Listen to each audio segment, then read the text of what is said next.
भड़ास निकालना। कहने का मतलब जब गुस्सा एकदम से आपके सर पे सवार है और आपको बस मौका नहीं मिल रहा कि आप कहाँ पर चिल्लाएंगे और कुछ ऐसा मौका मिल जाता है तो उसे आप भड़ास निकालना कहते हैं। हिंदी में तो भड़ास निकालना कह देते हैं, इंग्लिश में क्या कहेंगे आइए सीखते हैं। शुरू करने से पहले अगर आप चैनल पर नए हैं तो सब्सक्राइब करने के साथ शुरू कीजिएगा, क्योंकि हम हैं आपकी लर्निंग जर्नी के पार्टनर। आपकी लर्निंग जर्नी को आसान और थोड़ा फन बनाने के लिए आए हैं। तो करते हैं शुरुआत। भड़ास निकालना इंग्लिश में कहते हैं went.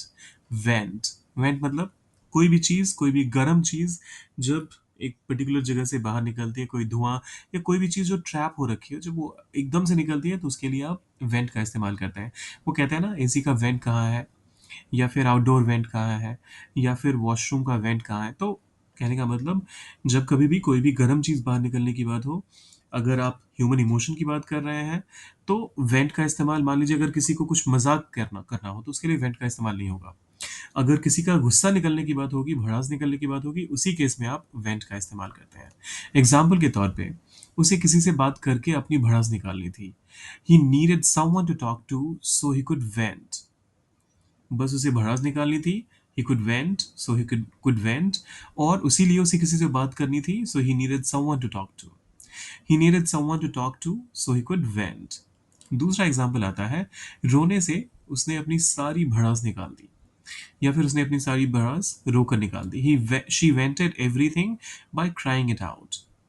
She vented everything by crying it out. तीसरा एग्जाम्पल कहता है, क्या मैं तुमसे थोड़ी देर भड़ास निकाल सकता हूँ? हालांकि ऐसे कोई बात नहीं करता है, पहले कहता नहीं है। मतलब लोगों को तो पता भी नहीं होता है that they have that suppressed emotion and they might just went out. लेकिन यहाँ पर अब एग्जाम्पल है तो कर देते हैं इसको भी translate. Can I vent to you for a bit. Can I vent to you for a bit. और ये लास्ट वाला आपके लिए है। उसने दोस्तों से मिलकर अपनी भड़ास निकाली। इसको कैसे ट्रांसलेट करेंगे, सोचिए, डालिए कमेंट सेक्शन में। और जाने से पहले सब्सक्राइब, लाइक और शेयर कर दीजिएगा। मिलते हैं जल्दी।